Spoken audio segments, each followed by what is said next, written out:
اعوذ باللہ من الشیطان الرجیم، بسم اللہ الرحمن الرحیم۔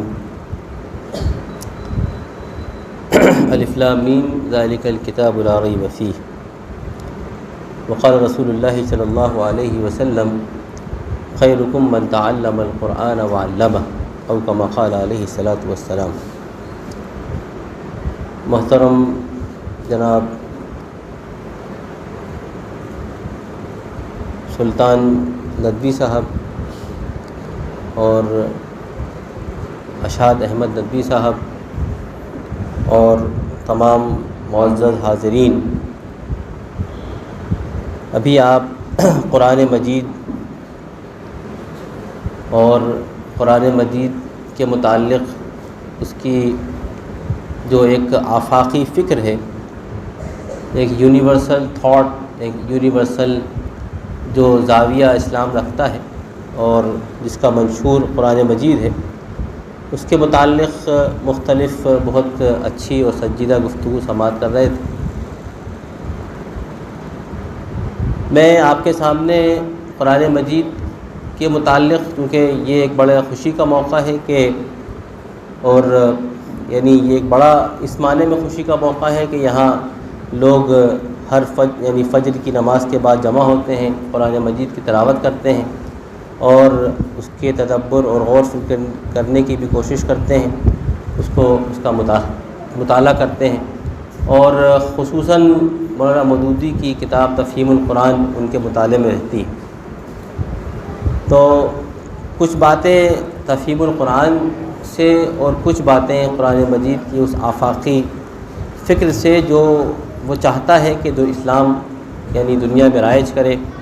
اور اس کے نتیجے میں انسانیت کے ساتھ جو اس وقت مظالم اور جو کچھ صورتحال پیش آ رہی ہے، جس کی ذمہ داری کہیں نہ کہیں مسلمانوں پر بھی عائد ہوتی ہے، اس کو بھی سمجھیں اور اس کو دور کرنے کی کوشش کریں۔ مولانا مودودی رحمۃ اللہ علیہ، جن کے بارے میں آپ خوب واقف ہیں، اور یعنی اس صدی کے اور یوں کہہ سکتے ہیں کہ مستقبل میں اور ماضی کے اندر بے شمار ہم شخصیات جو اسلام میں پیدا ہوئی، ان میں ایک نمایاں شخصیت ہے۔ بے شمار کتابیں اور کتابچے آپ نے تحریر فرمائے ہیں۔ آپ کی تفسیر تفہیم القرآن اپنے موضوع کے اعتبار سے بہت وسیع اور اس میں بے شمار ٹاپکس جو ہے ان کو کنسائز کیا گیا ہے، یعنی اس میں تاریخی بھی ٹاپکس ملیں گے آپ کو، اس میں تہذیبی اور اس طریقے سے جو پری ہسٹوریکل پیریڈ ہے اس کے متعلق بھی، اور فقہی جو آراء ہیں وہ بھی، احادیث، اور یعنی گویا کہ بہت ایک وسیع تفسیر ہے جو مولانا نے لکھی ہے۔ اور اس تفسیر کے مقدمے میں جو بات لکھی ہے، جو سمجھ لیجئے کہ اس تفسیر کا ایک خلاصہ ہے، اس کا ایک کہہ سکتے ہیں کہ ایک جامعیت اس میں پائی جاتی ہے، اس میں جو بات انہوں نے لکھی ہے جو ہمیں سمجھنے کی ہے، وہ یہ لکھتے ہیں کہ قرآن مجید عام کتابوں کی طرح کوئی کتاب نہیں ہے، بلکہ یہ ایک کہہ سکتے ہیں کہ دعوت رسول کا، یعنی نبی اکرم صلی اللہ علیہ وسلم نے جو دعوت مکۃ المکرمہ میں جس کا آغاز فرمایا تھا، اس دعوت کو مہمیز دینے، اس کو پوٹینشلائز کرنے، اس کو قوی کرنے، لوگوں کے دلوں میں اتارنے کا ایک بنیادی ذریعہ ہے۔ اور وہ یہ کہتے ہیں، یعنی کمپیئر کرتے ہیں، ہم بھی کمپیئر کرنا چاہیے کہ وہی قرآن جو ہم پڑھ رہے ہیں، یہ وہی قرآن ہے جو رسول اکرم صلی اللہ علیہ وسلم کے قلب اطہر پر نازل ہوا، یہ وہی قرآن ہے کہ جس نے دلوں کو مسخر کر لیا، اور جس کے بارے میں اقبال کہتا ہے کہ خود نہ تھے جو راہ پر اوروں کے ہادی بن گئے، کیا نظر تھی جس نے مردوں کو مسیحا کر دیا۔ وہ جو مسیحائی اس قرآن مجید کے جو اثر پذیری تھی، وہ اب کیوں نظر نہیں آتی۔ مولانا نے یہ بات لکھی ہے کہ اصلاً قرآن مجید جب نازل ہوتا تھا تو نبی اکرم صلی اللہ علیہ وسلم اس کی تعلیم فرما دیا کرتے تھے، اور جو صحابہ تعلیم اخذ کرتے تھے وہ اس پر صرف کچھ فکری گفتگو نہیں کرتے تھے، آئیڈیالوجیکل ڈسکشنز نہیں ہوتے تھے، یا کوئی فکری گفتگو نہیں ہوتی تھی، یا کوئی تاریخی گفتگو نہیں ہوتی تھی، کوئی علمی گفتگو نہیں ہوتی تھی، کوئی فقہی گفتگو نہیں ہوتی تھی، بلکہ جو قرآن مجید کا جو کچھ حصہ نازل ہوتا تھا اس پر وہ عمل کرتے تھے اور دوسروں تک پہنچاتے تھے۔ یعنی ایک پروسیس تھی جو چل رہی تھی، اس پروسیس کو مزید پوٹینشلائز کرنے کے لیے اوپر سے اللہ تعالیٰ کی طرف سے احکامات نازل ہوتے تھے، اس پروسیس میں وہ داخل ہو گئے تھے اور اس کے نتیجے میں وہ اس پروسیس کا حصہ بن گئے تھے۔ یعنی نبی اکرم صلی اللہ علیہ وسلم پر جو قرآن نازل ہوا، صحابہ نے اس کو سنا اور سننے کے بعد مکہ کی وادی میں پھیل گئے، دار ارقم میں رات بھر اس کا مطالعہ کیا، اس کو اپنا حرز جاں بنایا، اس پر گویا کہ اس کو یاد کیا، اور پھر فجر سے پہلے وہ وادیوں میں پھیل گئے اور اللہ کے پیغام کو لوگوں تک پہنچانے لگے۔ اس کے نتیجے میں ان کے ساتھ وہ سارے امور پیش آئے جو ہم صحابہ کی تاریخ میں جن کا مطالعہ کرتے ہیں، کسی کو پیٹا گیا، کسی کو مارا گیا، کسی کو تکلیفیں پہنچائی گئیں، لیکن وہ اپنے اس پیغام سے باز نہیں آئے۔ یعنی وہ جب پٹتے تھے، جب ان کو تکلیفیں ہوتی تھیں، جب ان کو ستایا جاتا تھا، تو اس وقت جو کچھ زخم ان کو لگتے تھے، جو جسم پر بھی اور جو دلوں پر زخم لگتے تھے، اس زخم کو جو چیز مرہم کا کام کرتی تھی وہ قرآن مجید کی آیات تھی۔ یوں سمجھ لیجئے کہ اس وقت غزہ میں جو صورتحال مسلمانوں کے ساتھ ہے، یہی کم و بیش ایسی ہی صورتحال مکہ کی اس وادی میں بھی تھی کہ جہاں لوگ پہلے اسلام لا رہے تھے۔ اسلام لانے کے عوض میں کبھی ان کو گھسیٹا جاتا تھا، کبھی تکلیفیں دی جاتی تھی، کبھی مارا جاتا تھا، کبھی گھر سے نکال دیا جاتا تھا، کبھی ان کا مقاطعہ کر دیا جاتا تھا، کبھی بائیکاٹ کر دیا جاتا تھا۔ اب جب ان کا دل ٹوٹتا تھا، ان پر زخم آتے تھے، تو قرآن مجید کی آیت وہ تلاوت کرتے تھے۔ قرآن مجید فرماتا ہے کفوا ایدیکم، اپنے ہاتھ روک کے رکھو، اپنے ہاتھ روک لیتے تھے، باوجود اس کے کہ وہ طاقت رکھتے تھے کہ بدلہ لینے، لیکن قرآن کہتا تھا کہ نہیں، فاعفو وصفحوا، درگزر کر دو، معاف کر دو، درگزر کر دیتے تھے، معاف کر دیتے تھے۔ قرآن مجید کہتا تھا کہ ابھی تم اللہ تعالیٰ کے حکم کے مطابق اس رسول کی اتباع اور اس کی اطاعت کرتے رہو، بے چوں و چرا وہ اطاعت و فرمانبرداری کرتے تھے، بے چوں و چرا تکلیفیں اٹھاتے تھے، اطاعت کرتے تھے۔ تو ایک پروسیس تھی جس پروسیس میں وہ شریک تھے اور قرآن مجید ان پر نازل ہوتا تھا، تو گویا کہ پورا قرآن مجید کو وہ جی رہے تھے۔ ہم مسلمان ہیں لیکن ہم مسلمان جیتے نہیں ہیں، وہ مسلمان بھی تھے اور وہ مسلمانوں کی زندگی جیتے تھے۔ یعنی ایک ہوتا ہے مسلمان ہونا اور ایک ہوتا ہے مسلمان بننا۔ تو ہم مسلمان تو بن گئے کیونکہ ہم پیدا ہوئے گھر میں جہاں پر ہم نے دیکھا کہ والدین نماز پڑھتے ہیں، ہم نے نماز پڑھنا شروع کر دی، مسجد میں آ گئے، نماز پڑھنا شروع کر دی، قرآن پڑھ لیا، اور دیگر ارکان اسلام کے ہم نے اختیار کر لیے، اس پر جو ہے وہ عمل کرنا شروع کر دیا، لیکن ہم نے اسلام کو جیا نہیں، ہم نے اسلام کے اندر اپنا وہ قلب اور اپنا وہ جگر نہیں لگایا، اپنے خون جگر سے اس کو نہیں سینچا۔ بس یہی وہ بنیادی فرق ہے صحابہ کے ایمان اور صحابہ کی جد و جہد میں اور ہمارے ایمان اور ہماری جد و جہد۔ صحابہ کا ایمان اور صحابہ کی جد و جہد قرآن کے اس عملی پروسیس سے بالکل کوآرڈینیٹڈ تھی، وہ جڑی ہوئی تھی۔ کوئی ایک آیت، کوئی ایک فقرہ قرآن ایسا نہیں تھا جو صحابہ کی زندگیوں سے جس کا تعلق نہ ہو۔ اس وجہ سے ان کے ایمانی کیفیت، ان کی جہادی کیفیت، ان کا نبی اکرم صلی اللہ علیہ وسلم سے محبت کا عالم، ان کا نبی اکرم صلی اللہ علیہ وسلم سے اطاعت کا عالم، ان کا نبی اکرم صلی اللہ علیہ وسلم سے اپنی جانوں پر قربان کر دینے کا عالم ہمارے مقابلے میں بہت زیادہ ہے۔ اسی لیے وہ واقعہ جب ہم صحابہ کی زندگیوں کے پڑھتے ہیں تو ہم شجدر رہ جاتے ہیں، حیران ہو جاتے ہیں کہ کیا ایسا بھی ممکن ہے کہ کوئی شخص اپنی جان کو قربان کر دے کسی ایک فرد کے لیے۔ پوری تاریخ جو ہے شجدر ہے کہ ایک ایسی شخصیت دکھانے کے لیے پوری تاریخ میں جس کے اوپر ہزاروں لوگوں نے اپنی جانیں قربان کر دی۔ تو یہ نبی سے محبت، اس دین سے محبت، قرآن مجید کے احکامات سے محبت، اس کا سب سے بنیادی اور گہرا تعلق یہی ہے کہ وہ پروسیس تھی جو ایک جاری کی گئی تھی نبی اکرم صلی اللہ علیہ وسلم کے ذریعے سے، اور اس پر تمام صحابہ اور تمام مسلمان اس پروسیس میں چل رہے تھے۔ مولانا مودودی رحمۃ اللہ علیہ مقدمہ تفہیم القرآن نے اس بات کو بہت وضاحت سے فرمایا ہے اور یہ کہا ہے کہ جب تک مسلمان اسلام کی پروسیس کو شروع کر کے قرآن مجید کے ساتھ وابستگی اختیار نہیں کریں گے، جب تک یوں سمجھ لیجئے کہ قرآن مجید ایک الگ ہے، آپ الگ ہیں، دونوں میں کوآرڈینیشن، دونوں میں جڑاؤ نہیں ہے۔ یہ قرآن ایک عملی زندگی کو آغاز کرنے کی جد و جہد، اور قرآن مجید کوئی ایسی فکر نہیں ہے کہ جو صرف ڈاروین کے نظریے پر مبنی ہو، یا کوئی مثال کے طور مارکسسٹ کا نظریہ ہو کہ نظریہ پیش کرنے والا جو ہے وہ فرانس میں ہے اور اس کے نظریے کی جو گویا کہ مقبولیت ہے وہ اٹلی اور یورپ میں ہو رہی ہے۔ ایسا کوئی نظریہ نہیں ہے اسلام ایک عملی زندگی گزارنے کا بنیادی نقطہ آغاز، یہاں سے ہمیں شروع کرنا ہو۔ دوسری بات جو قرآن مجید نے جس نے ایک انقلاب پیدا کیا وہ یہ تھا کہ جو لوگ اسلام لے آتے تھے ان کی اپنی ذاتی شخصیت کوئی باقی نہیں رہتی تھی۔ یعنی وہ ذاتی طور پر ان کی کوئی شخصیت نہیں بچتی۔ حضرت ابو بکر اسلام لانے سے پہلے بڑے کاروباری آدمی تھے، حضرت عثمان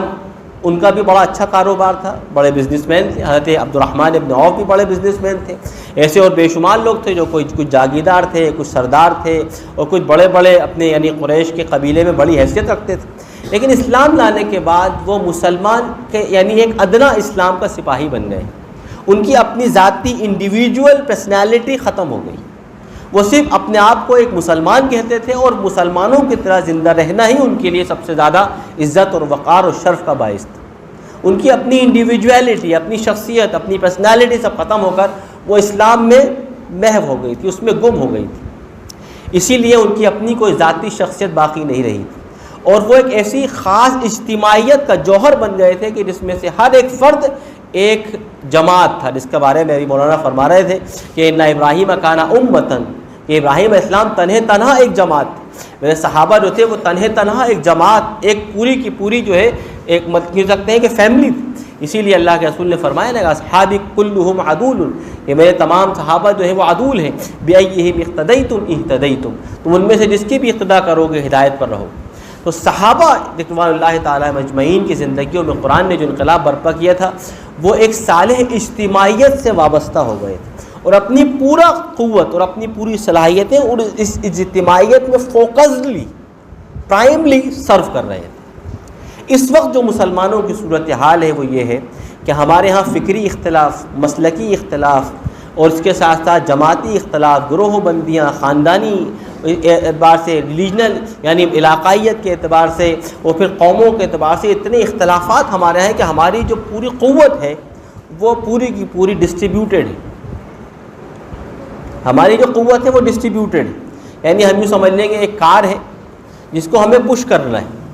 اب ہم بلاتے ہیں کہ آئیے یہ ایک کار ہے، یا مثال کے طور پر کوئی بہت بڑی پرابلم ہے جس کو ہمیں دفع کرنا ہے۔ اب ہم جب پش کرنے والوں کو دفع کرنے والوں کو بلاتے ہیں تو کوئی آگے سے دفع کر رہا ہے، کوئی پیچھے سے دفع کر رہا ہے، کوئی سائڈ سے طاقت لگا رہا ہے، کوئی اس سائڈ سے طاقت لگا رہا ہے، لہٰذا جو پرابلم ہے وہ اسٹیشنری ہے، وہ وہیں رکی ہوئی ہے، کیونکہ فورس جو ہے وہ سب طرف سے برابر لگ کر کے زیرو ہو جاتا ہے۔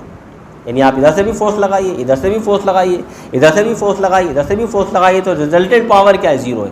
تو ہماری قوتوں، ہماری طاقتوں کا جو نتیجہ ہے وہ صفر اس لیے ہے کیونکہ ہم ایک تو پورے طور پر ایک صالح اجتماعیت بنانے میں ناکامیاب رہے، جس میں صحابہ اکرام رضوان اللہ تعالی مجمعین کامیاب تھے، اور ہم فورس لگانے میں، اس منزل کی طرف فورس لگانے میں بھی ناکامیاب رہے جس میں صحابہ اکرام رضوان اللہ تعالی مجمعین بالکل پورے طور پر کامیاب تھے۔ انہوں نے باطل کو حق کے مقابلے میں کبھی قبول نہیں کیا، باطل کو دفع کرنے میں وہ ایک جٹ ہو کر فورس لگاتے رہے، یہاں تک کہ مٹھی بھر جو تعداد تھی مسلمانوں کی، انہوں نے ایک بڑی قوت کو اور بڑی کفر کی طاقت کو چیلنج کیا، اپنے دور میں بھی چیلنج کیا اور بعد کے ادوار میں بھی وہ چیلنج کرتے رہے، اور وہ تھوڑی سی قوت بہت کم عرصے میں 40 سال کے ایک مختصر سے وقفے میں، جس میں خود بنی اسرائیل میدان تیہ میں بھٹکتی رہی اور وہ اللہ تعالیٰ کے عذاب کا شکار رہی، اتنے ہی 40 ایئرز کے اندر، اتنی ہی 40 سال کے ایک چھوٹے سے وقفے میں اسلام حجاز سے نکل کر ہندوستان، پوری دنیا کے مختلف بڑے حصوں تک پھیل گئے۔ اس کی وجہ کیا تھی؟ کمپلیٹ کوآرڈینیشن، اپنے لیڈر پر یقین، آپس میں محبت، بھائی چارگی، آپس میں ایک دوسرے کے ساتھ مواسات، ایک دوسرے کے ساتھ خیر خواہی، وہ نظام اخلاق جو نبی اکرم صلی اللہ علیہ وسلم نے قائم کیا تھا، وہ نظام فکر جو نبی اکرم صلی اللہ علیہ وسلم نے قائم کیا تھا، وہ نظام تمدن و معاشرت جو نبی اکرم صلی اللہ علیہ وسلم نے قائم کیا تھا، وہ تمام کا تمام نظام حیات وہ فوکسڈ تھا اور وہ باطل کو دفع کرنے کی طرف جدوجہد کر رہا تھا اور گامزن تھا۔ اخلاقی معیار لے لیجیے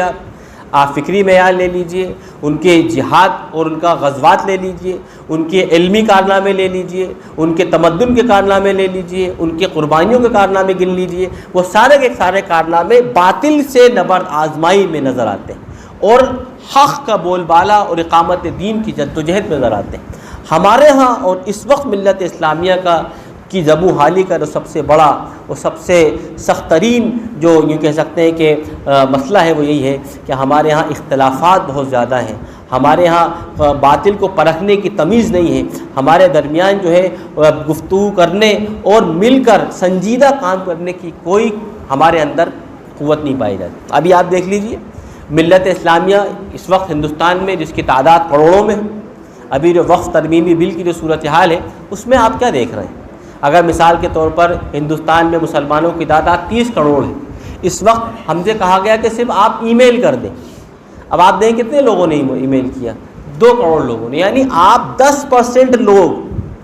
اونلی 10% لوگ اس بات کا شعور رکھتے ہیں کہ اسلام کے اندر کوئی چیز ہے جس کو ہمیں فالو کرنا ہے. یعنی اتنی بڑی تعداد 90% لوگ جو ہیں ان کا اسلام سے کوئی تعلق نہیں ان کا، بلکہ ہم یوں کہہ سکتے ہیں کہ وقف ترمیمی بل اسلام کو کوئی بہت بنیادی یعنی نماز، روزے، صدقات اور زکوٰۃ اور جہاد ان تمام امور میں سے نہیں ہے، فرائض میں سے نہیں، لیکن پھر بھی کیونکہ وہ اسلامی شریعت میں سے ہے اور وقف جو ہے وہ اسلام اللہ تعالیٰ کی ملکیت میں سے ہے، اس کے لیے ہم اتنے بے بہرا، اتنے گویا کہ یوں کہہ سکتے ہیں کہ ان ایکٹیو ہے. اس کا مطلب یہ ہے کہ ہماری ملت کے اندر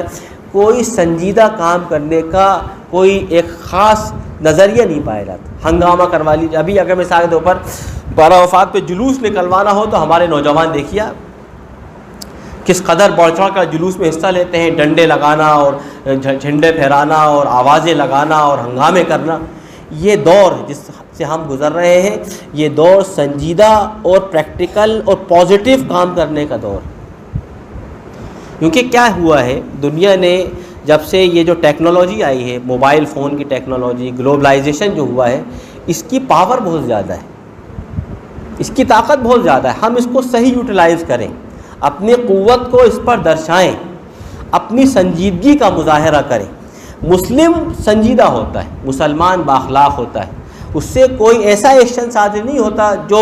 بالکل لایعنی ہو، جو بالکل مطلب ایسا لگتا ہو کہ یہ لوگ بے شعور قوم ہیں.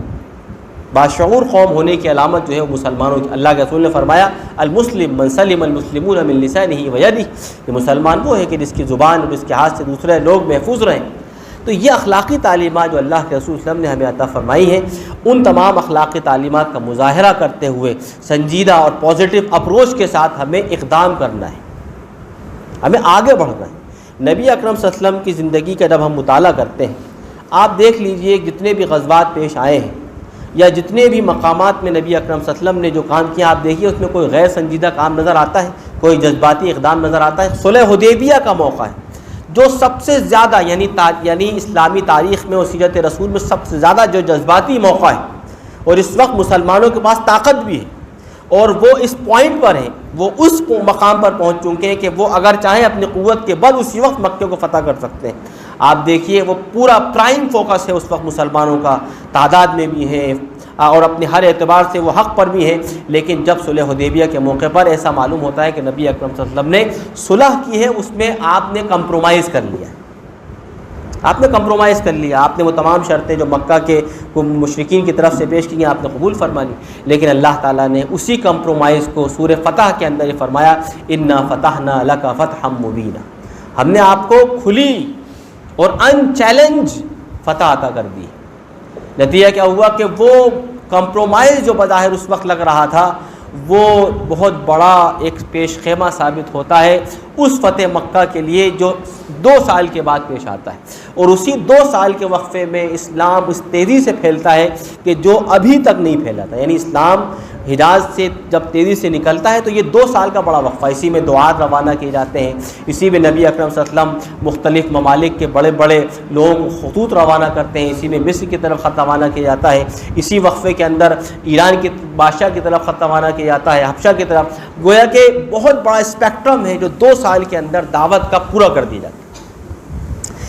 یہ ہے وہ چیز جو سیرت رسول سے سیکھنے کی ضرورت ہے کہ نبی اکرم صلی اللہ علیہ وسلم اپنی تمام قوتوں اور تمام پازیٹیونیس کے ساتھ، اپنی پوری جنگی قوت کے باوجود، اپنی افرادی قوت کے باوجود جذباتی نہ ہو کر عقل و شعور سے کام لے کر اس امت کی قیادت فرماتے ہیں اور اس کو گویا کہ کامیابی سے ہمکنار کر دیتے ہیں. یہ جو اس وقت کا جو سچویشن ہے، اس وقت جو ملک میں سچویشن ہے، اس میں 2 کام کرنے کی ضرورت ہے جو بہت بنیادی ہے. ایک کام یہ کرنے کی ضرورت ہے کہ جو نوجوان ہے اس ملت کا، اس نوجوان کے شعور کو سنجیدگی سے بیدار کرنے کی ضرورت ہے. تو دیکھیے ہو کیا رہا ہے کہ یوتھ جو ہوتا ہے وہ جذباتی ہوتا ہے. بہت سارے ویڈیوز، بہت ساری چیزیں فیس بک کے ذریعے سے، یوٹیوب کے ذریعے سے، واٹس ایپ کے ذریعے سے ہمارے نوجوانوں کے ذہن کو متاثر کر رہی ہیں، اس میں بد اخلاقیاں بھی ہیں،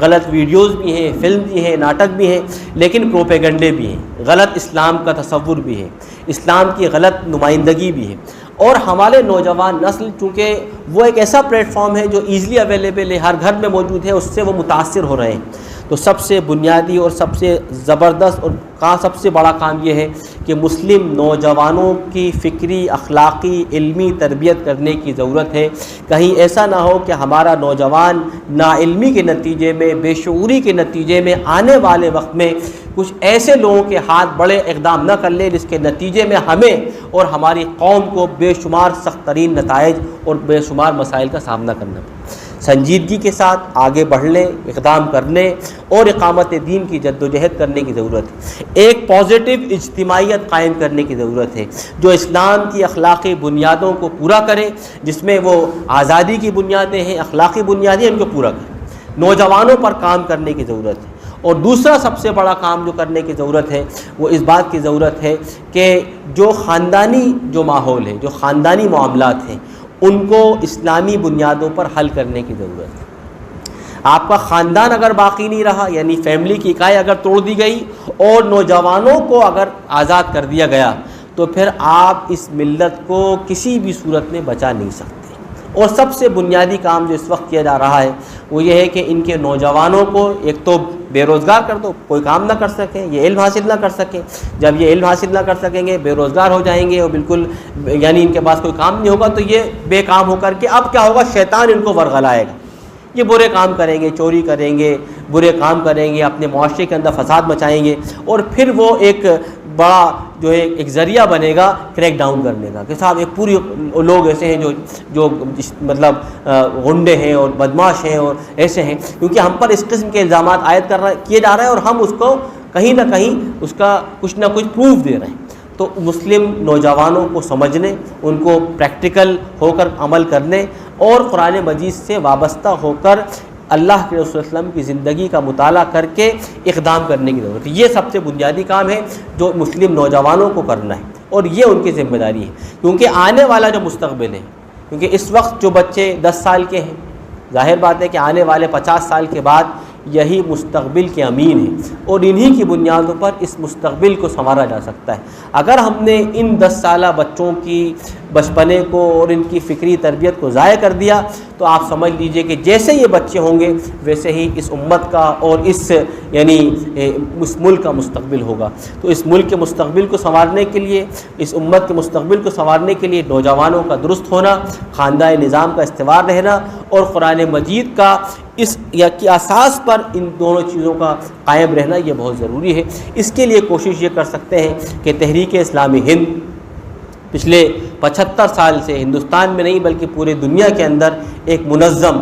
اور ایک صالح گویا کہ کوشش کر رہی ہے، جس کا ایک پورا منظم سسٹم ہے، جس میں اجتماعیت ہے اور جو مشورے کے ذریعے سے حالات کا صحیح غور و فکر کرنے کے بعد وہ اس میں کوشش کر رہی ہے۔ اس میں نوجوانوں کی تربیت کا، نوجوانوں کی تعلیم کا بھی انتظام ہوتا ہے، خواتین کی تربیت و تعلیم کا بھی انتظام ہوتا ہے، اخلاقیات کا بھی انتظام ہوتا ہے، قرآن مجید کے ذریعے سے لوگوں کے افکار و نظریات کو مانجھا جاتا ہے۔ تو یعنی تحریک اسلامی جو گوناگوں کام کر رہی ہے، ضرورت ہے اس وقت کی کہ نوجوان اس سے وابستہ ہوں، اس سے متعلق ہوں۔ مولانا مودودی کی جو فکر ہم نے تفہیم کے ذریعے سے قرآن مجید میں ہم نے یعنی مولانا مودودی اور قرآن مجید کی جو باتیں ہم نے سنی اس کو عملی جامہ پہنائیں۔ یہ فکر یعنی سن کر کے ہم کونے میں نہ بیٹھ جائیں بلکہ تحریک اسلامی سے اس اجتماعیت سے وابستگی اختیار کریں، اس کا سرگرم کارکن بنیں اور محنت کریں کہ ہم آگے بڑھیں اور اس دین کے لیے جو تحریک اسلامی اس ملک میں ایک بڑا کام انجام دے رہی ہے، اپنی ہر طریقے سے، اپنے مال کے ذریعے سے، اپنے فکر کے ذریعے سے، اپنے قوتوں کے ذریعے سے، اپنی جو کچھ بھی ہمارے پاس سرمایہ ہے اس کو اس اقامت دین کی جد و جہد میں صرف کریں، کیونکہ قرآن مجید کا بھی یہی عملی پیغام ہے، نبی اکرم صلی اللہ علیہ وسلم کا بھی یہی عملی پیغام تھا، صحابہ نے بھی اسی طرف جد و جہد کی، اور ہم اور آپ مل کر بھی اس دین کے لیے اور اس ملک کے لیے بہتر بن سکتے ہیں۔ مولانا علیمی رحمۃ اللہ علیہ کی ایک کتاب ہے، آپ تمام نوجوانوں سے میں گزارش کرتا ہوں کہ اس کا مطالعہ کیجیے۔ اس کتاب کو تو اگرچہ عربی کتاب ہے کہ ماذا خسر العالم من انحطاط المسلمین، مسلمانوں کے انحطاط سے، اس پوری عالم انسانیت کو کیا نقصان ہوا. مولانا نے اس کو انالیسس کیا ہے کہ جب مسلمان تھے، یعنی مسلمانوں کے پاس یہ زمام عالم تھی، تو اس وقت انسانیت کو کیا کیا فوائد حاصل ہوئے. جب مسلمانوں سے یہ زمام عالم چھین لی گئی تو کن کن مقامات میں اور کن کن گویا کہ راہوں میں انسانیت کو نقصان اٹھانا پڑا. اس میں انہیں تعلیمی اعتبار سے اور اس طریقے سے